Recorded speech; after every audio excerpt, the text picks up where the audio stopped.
I'm going to see how well you guys know your slogans. So let's just, I'm going to say the slogan. Go ahead and call out the company if you know it, all right? Let's see how well we do here. So this should be pretty easy, right? This should be fine. Breakfast of Champions is Wheaties. That's right. Think different. Apple. I think Brett's 2 for 2. Bet you can't eat just one? Nope. Lay's. Kathleen, good job. I'm loving it. Amanda knows that one. What? Like a good neighbor? Well done. Think outside the bun. Taco Bell. Yep. Taste the rainbow. That's right. What's in your wallet? Capital. You guys are so good. So good. Have it your way. Burger King. I'm loving it. It's McDonald's. Yeah. Live in your world. Play in ours. Any gamers out there? PlayStation. Yep. Eat fresh. Belong anywhere. This one might be tricky. Airbnb. Yeah, you should have said it then. Safe space here. If you get it wrong, it's okay. We won't judge you too much. Can you hear me now? Whew. The snack that smiles back. Well done, Elizabeth. Well done. Every kiss begins with? Everywhere you want to be. Visa. Yep. And let's do one more. Let's see. You're in good hands. Allstate. Thanks for playing along. If I had to give the first 21 verses of Mark 14 a slogan, I'm going to steal from Nike. Sorry, don't tell Nike this, but I'm going to steal from them, which is the slogan, just do it. I think if we look at, probably the whole Bible should be the slogan of just do it, probably. But if I had to give one to Matthew 14, we think through the first 21 verses. We're going to unpack these in a second here. But if we would just do it, what the Gospel of Matthew shows us and tells us, it would change a lot of things in our lives. It would change how we talk to people, how we engage with people. I think overall the world would be a better place if we would just do what Matthew talks about. And you probably think, if you think through the first couple verses, what are you talking about, Casey? We're talking about John the Baptist, how he was beheaded. Just do it, huh, Casey? What's that have to do with what that's talking about? But hopefully I'll tie it all together and unpack it for us. But hopefully when we leave today, there's going to be some things that we can do, some things that we can take away, some things that we can apply. And I think it's going to impact our lives, impact the people around us as well. And it's going to make a difference in how we live our lives. And so just to set up real quick here, right before Matthew 14, Matthew 13, Jesus is teaching in parables. Jesus is actually people are hearing his words, they're seeing his works, they're actually seeing who he is potentially, but there's still people that still choose not to worship him. They see how powerful and impactful he is, and they still choose not to give him the praise and worship that he deserves. There's still unbelief that's happening. There's still these things that are going on, and that's going to continue on as we go through the Gospels, as we go through this journey with Jesus through the Gospel of Matthew. But we're going to really see it here as well in the first couple of verses in 14. And so if you have your Bibles, feel free to open up to Matthew 14. If not, the words are on the screen as well. But it starts out with this. So when Herod Antipas, the ruler of Galilee, heard about Jesus, he said to his advisors, "This must be John the Baptist raised from the dead. That is why he can do such miracles." So here we go. He's hearing Jesus doing all these things. He's hearing his words, his works, seeing all these things. Hey, here's a moment where actually Herod is probably having some guilt, some shame. He took John the Baptist, he threw him in prison because John was saying some things to Herod that, hey, you shouldn't do that. You shouldn't be doing these things. And so John is thrown into prison. We're going to find out what happens to him in a little bit here, but he's probably having some reflection of hey, why did I do that? You ever done something bad and you think about it constantly? You've been in a place where hey, I shouldn't have done that or said that. You get home later on, man, why did I say that? Why did I do that? I just think that Herod here is probably having some reflection, some moments of man, is what I did, should I have done what I've done? Probably some guilt, some shame. And two real quick here, Herod Antipas, he's not the king of this area, but he's below the king, but he's still ruler of this area. He's been given that title, this authority to rule this area. And we're going to see Herod, his character, we're going to see he is more fearful of man than of God. And he's actually probably more fearful of his new wife than anybody else. He cares about the opinion of people more than God. He cares about other people's thoughts and opinions of him. And we're going to see that play out here in the next few verses. It says this in verse 3, "For Herod had arrested and imprisoned John as a favor to his wife Herodias, the former wife of Herod's brother Philip." Think about that family gathering or family reunion, right? Herodias was the former wife of Herod's brother Philip. John had been telling Herod, it is against God's law for you to marry her. And this probably wasn't just a one-time thing. This wasn't a one-time conversation. John the Baptist didn't just tell him one time, hey, you shouldn't be doing this. It was probably constantly, hey, this is not right. You should not be doing this. This is unlawful for you to do. So as a favor to Herodias, Herod threw John the Baptist into prison. Herod wanted to kill John, but he was afraid of a riot because all the people believed John was a prophet. But at a birthday party for Herod, Herodias' daughter performed a dance that greatly pleased him. So he promised the vow to give her anything she wanted. At her mother's urging, the girl said, "I want the head of John the Baptist on a tray." Then the king regretted what he had said, but because of the vow he had made in front of his guests, he issued the necessary order. So John was beheaded in the prison, and his head was brought on a tray and given to the girl, who took it to her mother. Later, John's disciples came for his body and buried it. Then they went and told Jesus what had happened.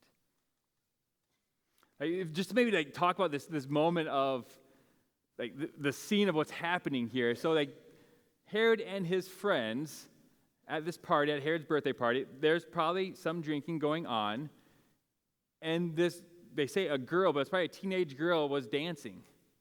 And so just think about the situation, what's going on. It wasn't just some cute little dance, more than likely. It was probably a very seductive dance that was happening.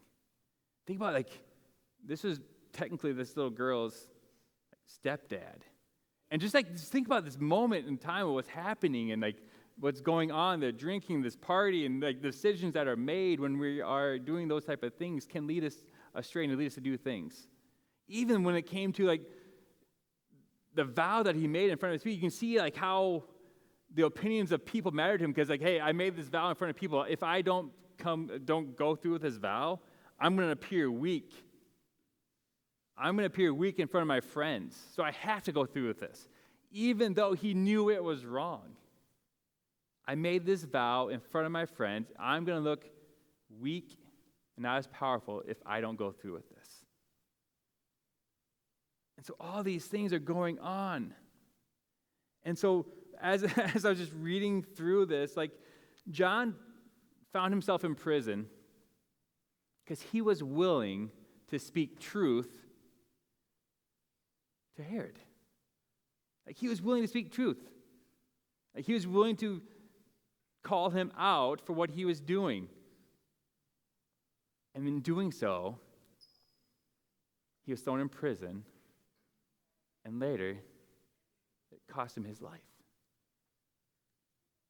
So I think one of the things we can gather from this when it comes to thinking through speaking truth, we should just do it. We need to do it. We need to take John's example and actually do it. So first main point here, speaking the truth may be costly, but it's always worth it. Speaking the truth to others may be costly, but it is always going to be worth it. It's always going to be worth it. John was willing to speak the truth to King Herod. He was willing to let him know, hey, what you're doing is not right. You shouldn't be doing these things. Marrying, there's a couple things. Leaving your wife unlawfully and going after your brother's wife isn't right. He was willing to speak the truth, to tell the truth, and the whole truth, even though it was going to be costly. I think I was talking to Mabry this past week, and I could look back at my life, and I wish, especially when I was younger, high school, college years, I wish there was someone that had the courage and the faith to tell me the truth. Casey, the things that you were doing, the things that you're saying, the way that you're behaving isn't right. I wish. It would have saved me a lot of heartache, would have saved me a lot of pain, would have probably helped me with a lot of decisions I made.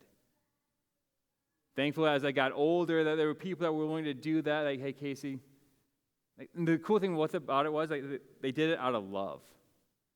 As I got older, I had some men in my life that would be willing to sit me down. I knew they cared about me, and I trusted them, and they were willing to talk to me about some different things, the way I was living. They were willing to speak the truth with me. And the important thing when it comes to speaking truth is that we should speak truth in love. We should. That's what Ephesians talks about. Ephesians 4:15, right? Instead, we will speak the truth in love, growing in every way more and more like Christ, who is the head of his body, the church. So speaking the truth in love is so important. And Jesus is someone that we should model this after.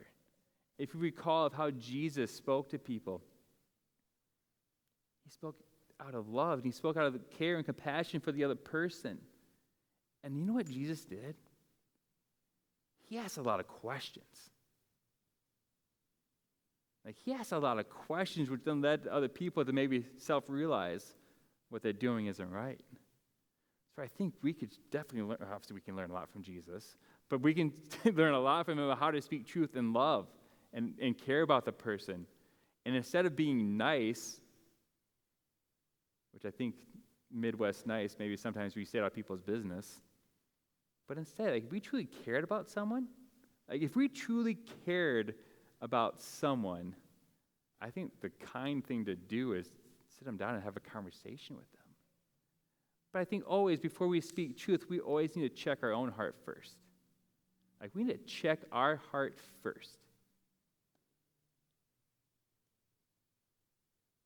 Check your heart, have a conversation, ask questions, seek to understand, and then speak truth in love. We need to focus on building up and not tearing down when it comes to speaking truth in love.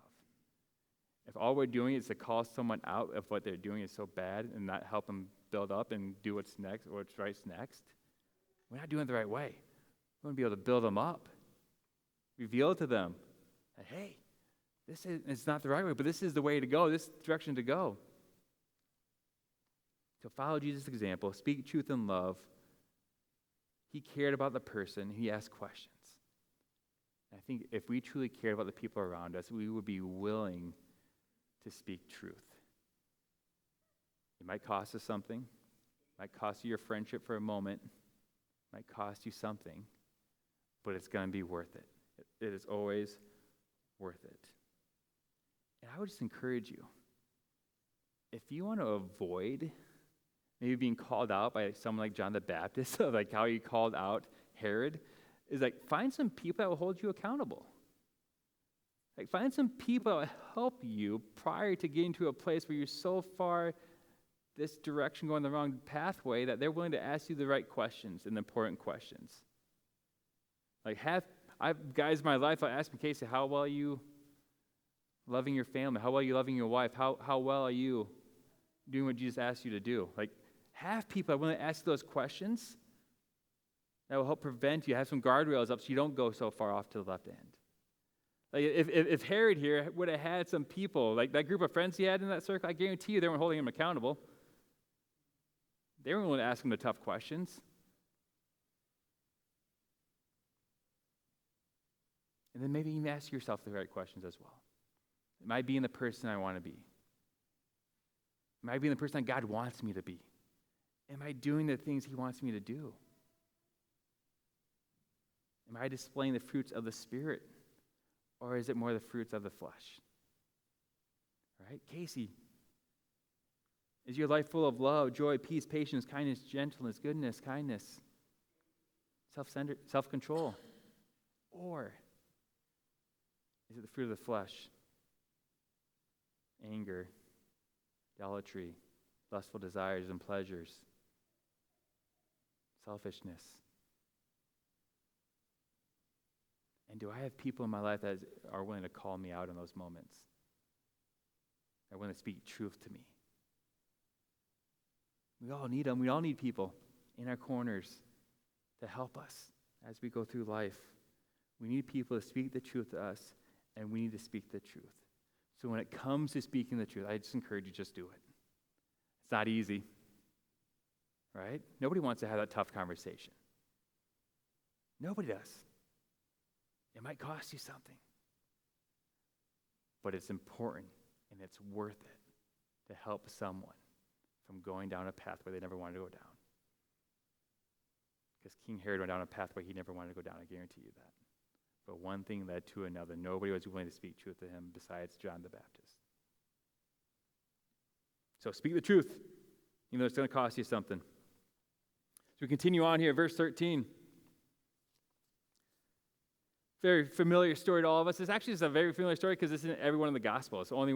Not every miracle that Jesus does is in all the Gospels. This feeding of the 5,000, a version of it, is in all four of the Gospels. So let's go here. Verse 13 says this: as soon as Jesus heard the news, he left in a boat to a remote area to be alone. Good reminder, hey, it's okay to get away. Like he just heard that his cousin, his dear friend, John the Baptist, was beheaded. What does he do? He gets away. He gets away from what he's doing and goes alone to be away, to rest. But the crowds heard where he was going, where he was headed, and followed on foot from many towns. Jesus saw the huge crowd as he stepped from the boat, and he had compassion on them and helped their sick. That evening, the disciples came to him and said, "This is a remote place, and it's already getting late. Send the crowds away so that they can go to the villages and buy food for themselves." Notice the disciples that instead of meeting that need, they go away. Go send them away. Go have them take care of themselves. But Jesus said, that isn't necessary. You feed them. You do it. Just do it. Take care of them. We have only 5 loaves of bread and 2 fish, they answered. Verse 18, bring them here, he said. Then he told the people to sit down on the grass. Jesus took the 5 loaves and 2 fish and looked up toward heaven and blessed them. And breaking the loaves into pieces, he gave the bread to the disciples who distributed them to the people. They all ate as much as they wanted, and afterward the disciples picked up 12 baskets of leftovers. About 5,000 men were fed that day, in addition to all the women and children. So just a couple quick things here to call out. Jesus, as he's away, mourning the loss of a loved one, of a cousin, sees the crowd coming to him. And I think there's something that truly amazing that Jesus does that talks about. I said Jesus saw people. Jesus didn't see the people, because we all see people. Do we see people and do we do what Jesus does next? He had compassion for these people. So Jesus saw people, had compassion for people, but he didn't stop there. Jesus saw people, he had compassion for people, and then he did what? He met their need. He fed them. He healed them first and foremost. So Jesus saw people, had compassion, and he met their need. At this point in time, Jesus saw that they needed healing, and Jesus did just that. He healed the people that were around him. He was there for them. And this is going on forever and ever. And these people, this whole day is going on. And the people didn't want to leave Jesus. Would you? Right? He's healing people. The multitudes are coming. The crowd's coming. Jesus continues to see them, have compassion, and he continues to heal them and provide for them. Disciples then bring up this need that, hey, been a long day. Right? There's no McDonald's around here, no Burger King. Nobody brought the food. It's a smart little boy, right? This little boy bringing his lunch. We read in other Gospels, like it's this little boy that has the 5 loaves and 2 fish, right? He was the only smart one there. No one else brought their lunches? You got to be kidding me. But Jesus brings up this need, like, hey, Jesus, we got to send these people away. Supper time, we got to go. And it's interesting that instead of the disciples knowing who they're with, after even seeing all that Jesus has done, like they say, he sent them away, but Jesus, like, once again, like, hey, you just seen what I've done. I've saw these people, I had compassion, I met their need. Do you not think we could do the same thing here? Like, there's this need that these people have. You know who I am. You see me turn water into wine. You heard these stories. You heard me heal people, raise people from the dead.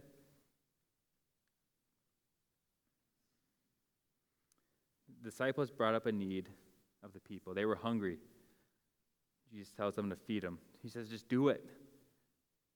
Meet their needs. I think it's interesting when Jesus tells them to do it. It's like almost like challenging their compassion and their faith.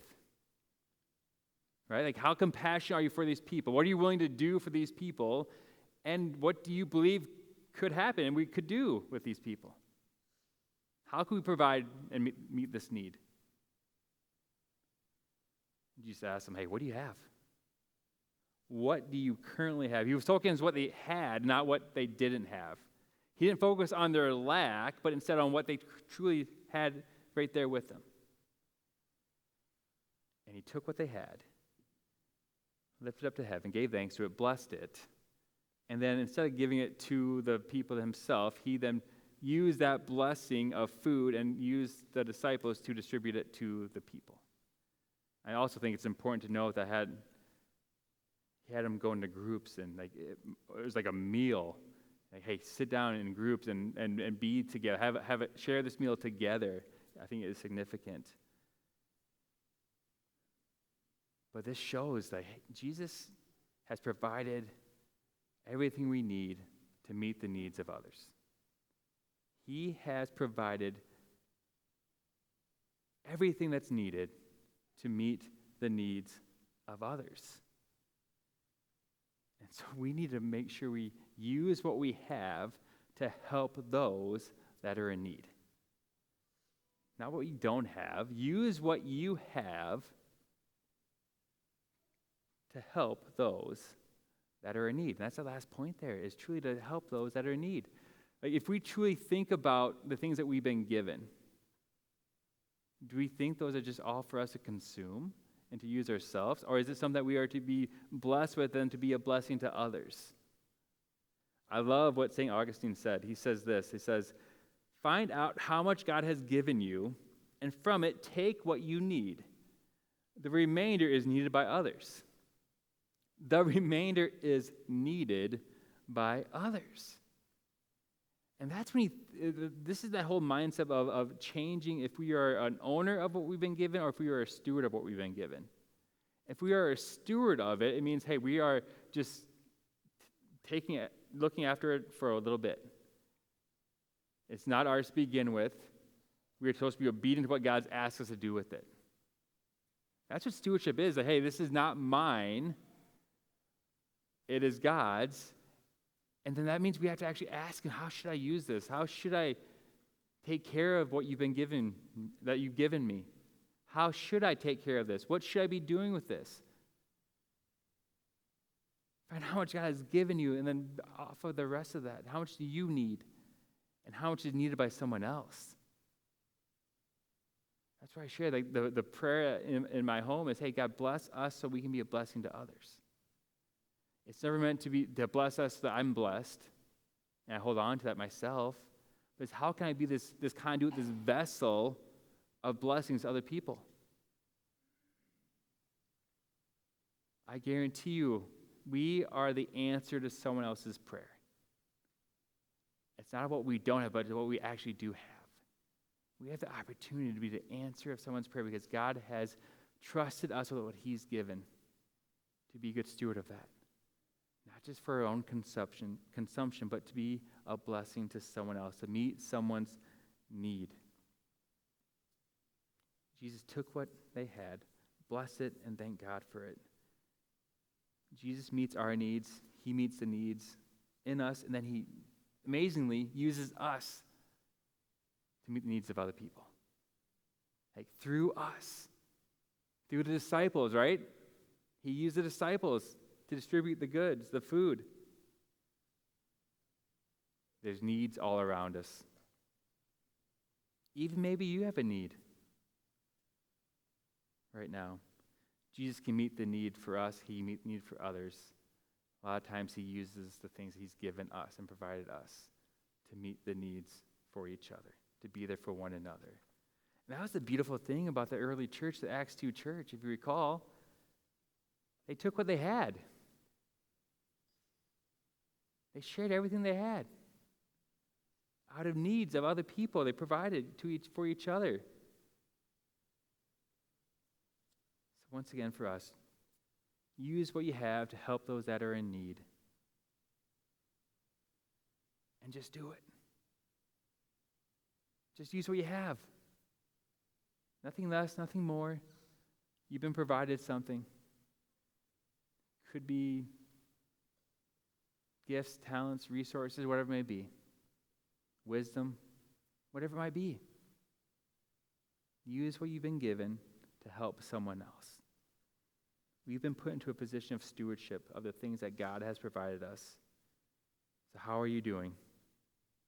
Are you using it all for your own consumption? Are you helping those that are in need? If you can skip ahead just a little bit in Matthew. He talks about this some more in Matthew 25.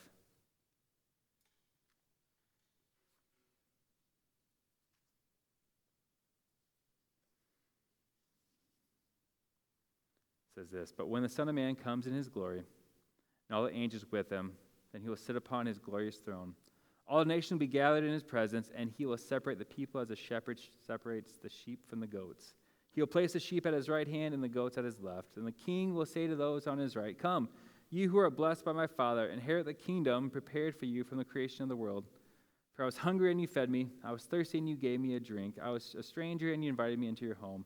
I was naked and you gave me clothing. I was sick and you cared for me. I was in prison and you visited me.' Then these righteous ones will reply, 'Lord, when did we ever see you hungry and feed you, or thirsty and give you something to drink, or a stranger and show you hospitality, or naked and give you clothing? When did we ever see you sick or in prison and visit you?' And the king will say, 'I tell you the truth. When you did it to one of the least of these, my brothers and sisters, you were doing it to me.' Then the king will return to those on the left and say, 'Away with you, you cursed ones, into this eternal fire prepared for the devil and his demons. For I was hungry and you didn't feed me. I was thirsty and you didn't give me a drink. I was a stranger and you didn't invite me into your home. I was naked and you didn't give me clothing. I was sick and in prison and you didn't visit me.' Then they will reply, 'Lord, when did we ever see you hungry or thirsty or a stranger or naked or sick in a prison and not help you?' And he'll answer, 'I tell you the truth. When you refuse to help the least of these, my brothers and sisters, you're refusing to help me.'" So I just encourage you. Be like Jesus. Be like Jesus and see people like Jesus saw people. Have compassion like Jesus had compassion. And meet needs like Jesus met needs. Once again, we might have exactly what's needed to meet someone else's needs. We might have exactly what is needed for that person, whether it's financially, whether it's some type of need or good or whatever it may be. But it requires us to see that person. It requires us to truly care about that person. And then it requires us to let go of the things that we think we own. Because if we keep doing this, we no longer own those things own us. But if we can truly let go and be willing to give the things that God's given us to those that are in need, that we no longer feel the need to hold on to those things. We no longer are the owner of those things. We are truly just the stewards of those things then. And you have no idea how freeing that can be. How freeing it is to use what God's given you to be a conduit, a vessel of blessings to other people. Like, trust me, it is more blessed to give than to receive. So I just encourage you. See people. Have compassion for them. And meet their need. And if I could tie this whole thing together, I do believe one of those things that people need is the truth. So, I encourage you, see people. Truly care about that person. Have compassion for that person. And sometimes what they need is a loving, caring person that is willing to speak the truth in love. There's too many people believing lies. There's too many people doing things they probably know is wrong, and they just need someone with the courage and the faith to speak truth in love.